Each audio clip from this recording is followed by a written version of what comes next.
आज तलाक के मुकदमे की पहली पेशी थी और इधर रिया के घर के खर्च बड़े ही मुश्किल से चल पाते थे। इसीलिए पैदल ही सुबह सुबह जल्दी आकर वो कोर्ट के बाहर बैठ गई थी। उसने पुरानी सी साड़ी पहन रखी थी। ना चेहरे पर कोई मेकअप था और ना ही कोई ऐसा चेहरा जो था वो एकदम से उदास से बैठी कोर्ट खुलने का इंतजार कर रही थी। और बैठे बैठे अब उसे भूख सताने लगी तो एक कप चाय और दो बिस्कुट 10 रुपए में वो खरीद कर खाने लगती है। कुछ देर बाद मनोज भी आ जाता है। उसके साथ उसकी माँ बहन और उसका बड़ा भाई भी आते हैं।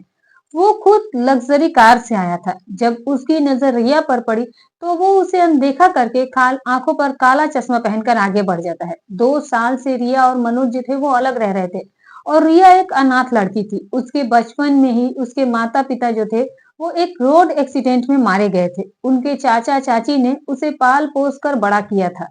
हालांकि मनोज और रिया जो थे वो एक ही कॉलेज में पढ़ाई किया करते थे। पढ़ाई करते वक्त मनोज को उससे प्यार हो गया था। वो उससे शादी करने के लिए उसके पीछे ही पड़ गया था। मनोज उसे अकेले देखकर अपने प्यार का इजहार कर देता है तो वहां पर भी वो मना नहीं कर पाई।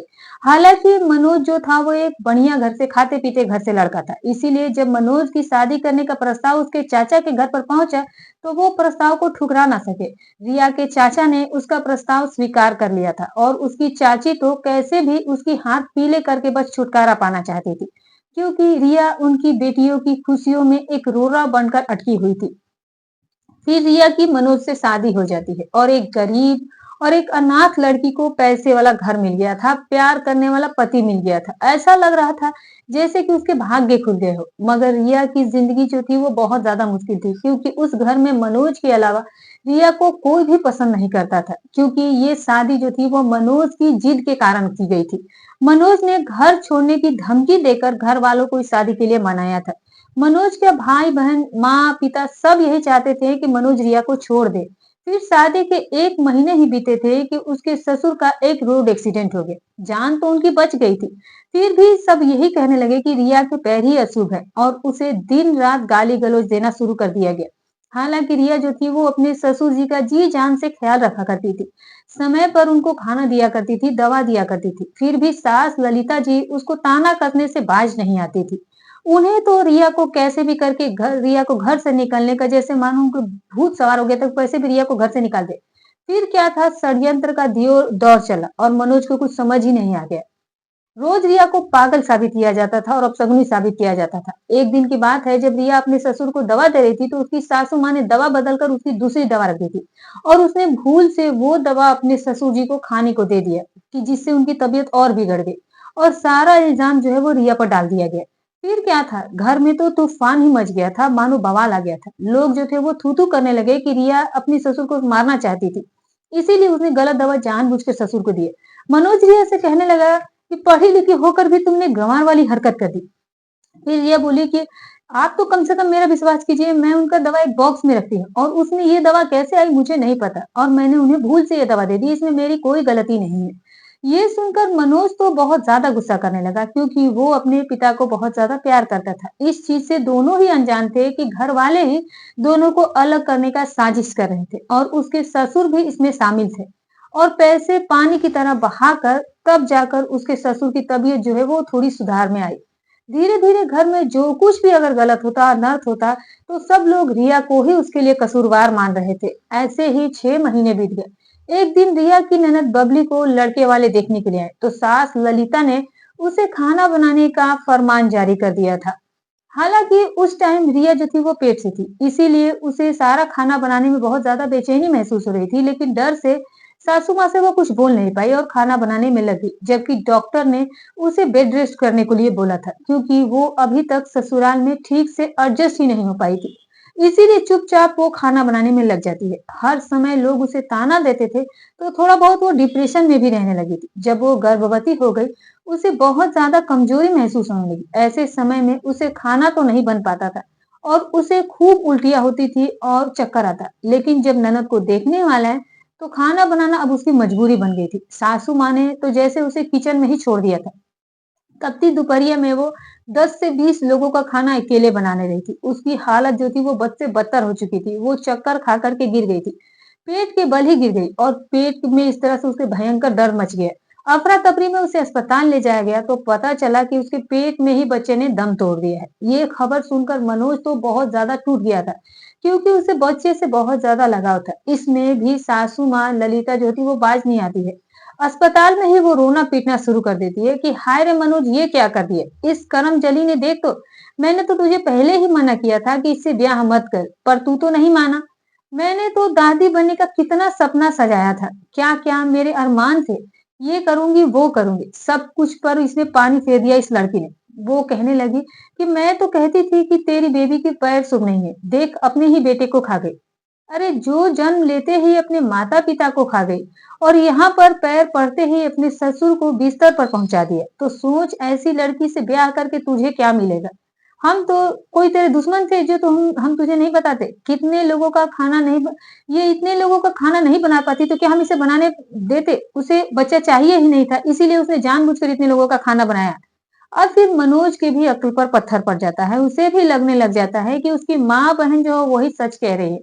अब तो वो भी उनकी बातों पर भरोसा करने लग जाता है और रिया से कटा कटा सा रहने लगता है। 1 साल में ही घर में ऐसा माहौल तैयार हो गया कि मनोज जो है वो रिया से नफरत करने लगा था। जब तक पति का साथ मिला तब तक रिया लड़ती रही, लेकिन पति भी घर वालों के बात में आकर उसकी उपेक्षा करने लगा था, तो वो टूट कर रह गई थी। धीरे धीरे 1 साल हुए, मनोज और रिया की एनिवर्सरी की तारीख आ गई।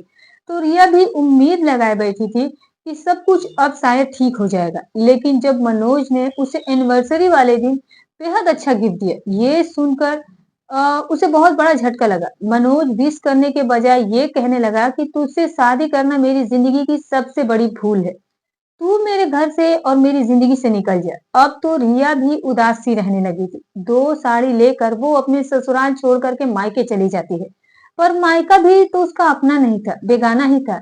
ससुराल को छोड़कर चाचा के यहाँ पर वो पिहड़ आ गई, लेकिन उसकी किस्मत यहाँ पर उसे दगा दे गई। कदम कदम पर उसका साथ देने वाला चाचा भी हार्ट अटैक का शिकार हो जाता है और वो भगवान को इस तरह प्यारा हो जाता है। और उसकी चाची तो पहले ही उसे मानो देखना नहीं चाहती थी। चाची तो अपने पति की वजह से ही रिया को बर्दाश्त कर पा रही थी, लेकिन जब वो चले गए तो अब तो बस वो उसे फूटी आंख नहीं सुहा रही थी। और उसने भी चाचा के निधन के कुछ दिन बाद ही रिया को घर से निकाल दिए, ये कहकर कि जहां भी जाती है असुविधा ही फैलाती है, अब यहाँ पर तुम आना मत। रिया बेघर भी हो गई थी, जैसे तैसे करके उसे ब्यूटी पार्लर में एक काम मिल गया था।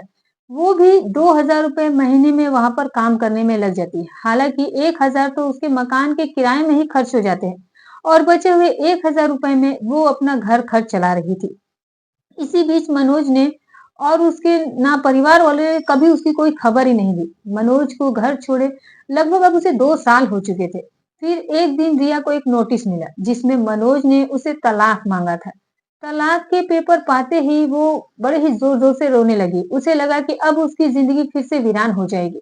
फिर तलाक के केस की ये पहली सुनवाई थी जब के अ, कोर्ट में उसका नाम पुकारा गया तो वो अंदर चली गई और मनोज अपने भाई और अपनी माँ बहन के साथ वहां बैठा था। मुकदमा शुरू हुआ तो मनोज के वकील ने पहले तो दोनों की शादी की झूठी झूठी दास्तान बयां की और फिर बोला कि जज साहब, मेरे मुवक्किल के साथ बहुत बड़ा धोखा हुआ है।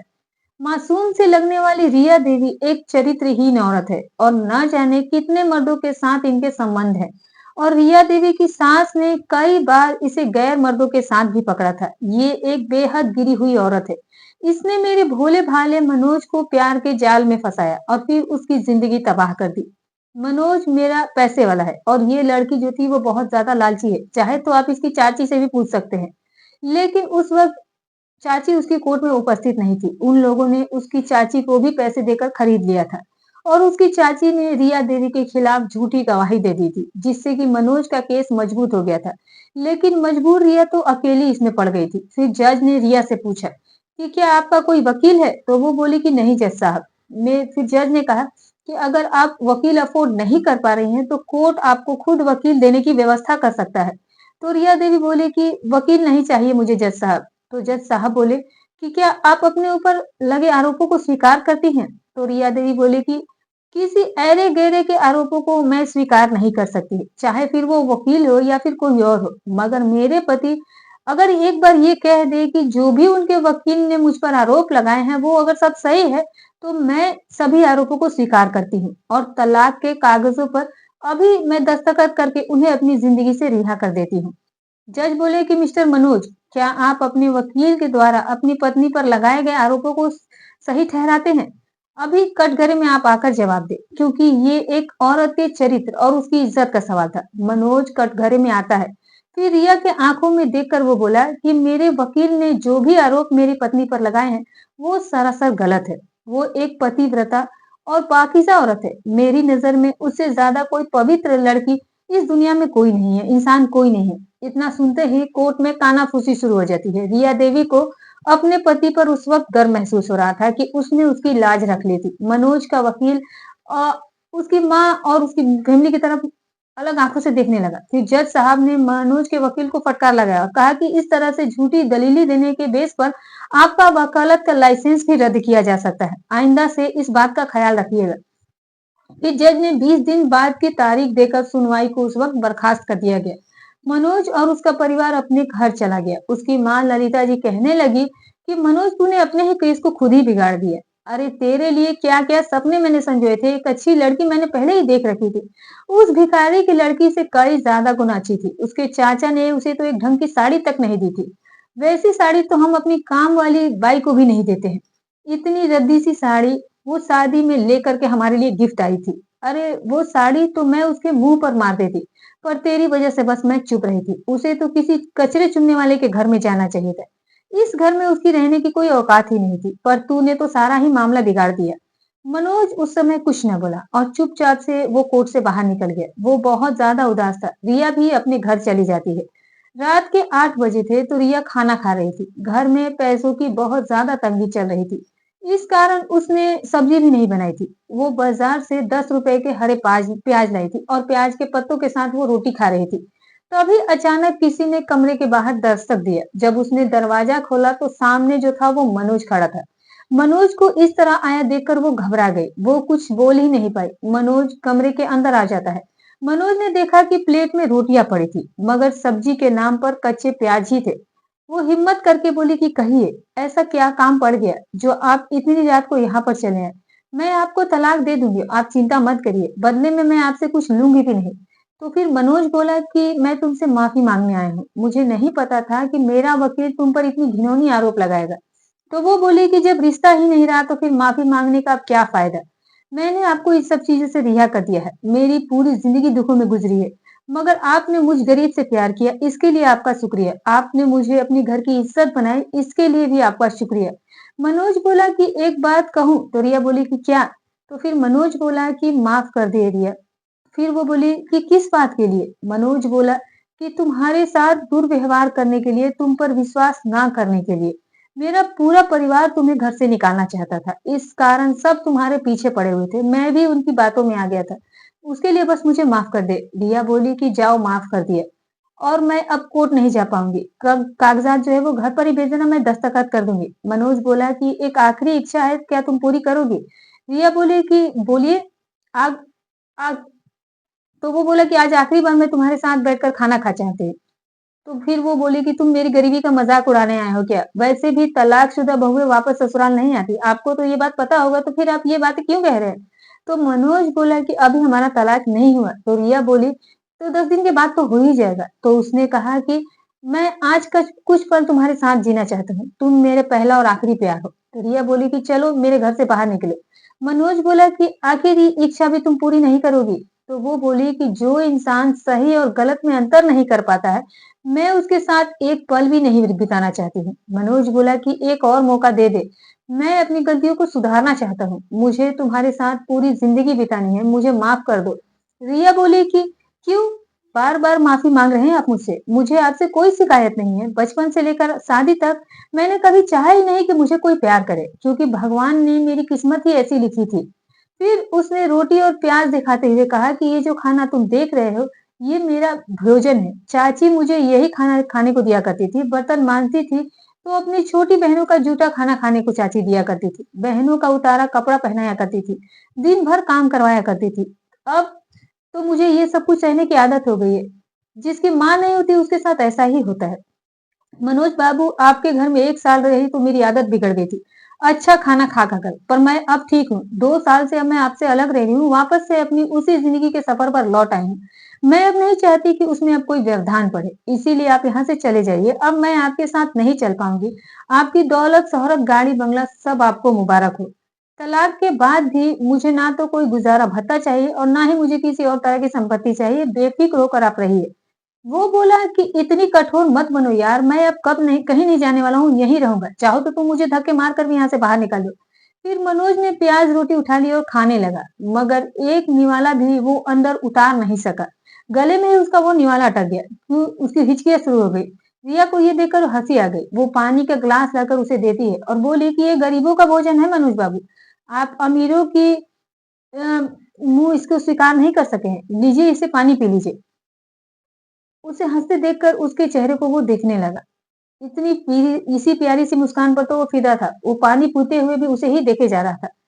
रिया देवी जो थी वो उसे नज़रें नहीं मिला सकी। इस कारण उसने नज़रें झुका ली। मनोज ने उसका हाथ पकड़ लिया। वो बोला कि ए रिया, एक मौका और दे दे यार, मैं तुम्हारे बिना नहीं जी पाऊँगा। रिया ने बिना हाथ छुड़ाए कहा कि 2 साल हो गए, मेरे बिना तो रह ही रहे हो। फिर वो बोला कि यार कहाँ रहा हूँ, दिन बस काट रहा हूँ, दिन रात मुझे बस तू ही याद आती है। घर में रहते वक्त नजरें जो है वो दरवाजे पर ही टिका देता था और फिर यही सोचता था कि काश तू वापस लौट आए। लौट चल रिया, हम अब अलग रहेंगे, मुझे तेरे साथ जीना है। तो वो बोले कि मेरा हाथ छोड़ो। वो बोला कि नहीं। रिया बोली प्यार से कि एक बार छोड़ा। तो मनोज ने छोड़ दिया। फिर रिया उसके थोड़े नजदीक हुई और फिर झपट कर उसके सीने से लग जाती है और जोर जोर से रोने लगती है। मनोज ने कस कर उसे सीने से लगा लिया था और खुद भी उसके साथ आंसू बहाने लगा था और बोला कि माफ कर दे मुझे, मुझसे बहुत बड़ी गलती हो गई, मैं तेरा गुनहगार हूँ। तेरे जाने के बाद मेरे परिवार वाले सभी लोग बहुत हँस रहे थे कि तू घर छोड़कर चली गई। तब जाकर मुझे एहसास हुआ कि मैंने कितनी बड़ी गलती कर दी थी। माँ कह रही थी कि उन्होंने ही वो दवा बदली थी और मैंने तुझ पर ही शक किया था। मुझे इसके लिए माफ कर दे। रिया बोली कि अब चुप भी हो जाइए। मैंने आपको पहले ही माफ कर दिया है। मुझे आपकी बाहों में खो जाने दीजिए। आज दोनों को एक दूसरे की बाहों में बड़ा सुकून मिल रहा था।